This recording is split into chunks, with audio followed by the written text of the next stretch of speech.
Good morning friends, आजच्या mini व्लॉगमध्ये तुमचं स्वागत आहे. तर मस्त असं उठले, नंतर हातरून काढून घेतलं, पाणी गरम करून पिले. बाहेर बघते तर ढोस साठलेला होता पाण्याचा, कारण पाऊस खूप पडलेला होता. कोंबडा बघा सकाळ सकाळ माझ्याकडे बघायला आलाय, कारण हिला काही काम नसते व्हिडिओ करण्याइतकं, हे त्याला माहिती झाले.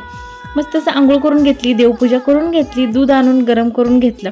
आज नाश्त्यासाठी पोहे आणि दूध घेतलेलं खायला. ते खाऊन झाल्यानंतर घरातली कामं उरकून घेतली, मस्त असं स्वयंपाक बनवला आणि हे आल्यानंतर दोघांनी जेवून घेतलं. आणि आज आम्हाला जायचं होतं डेंटिस्टकडं, कारण त्यांनी आज बोलवलेलं दाढमधलं जे मांस आलेलं ते कापायचं होतं. मी भ्यायला लागलेली म्हणून मला हसवायला लागलं होतं. हे डॉक्टरांनी मांस तर कापलं दाढमधलं, पण असलं दुखलंय काय नाही सांगत तुम्हाला, इतकं त्रास झाला. आणि डॉक्टरांनी ज्या मेडिसिन दिलेल्या त्या मेडिकलमधून घेतल्या.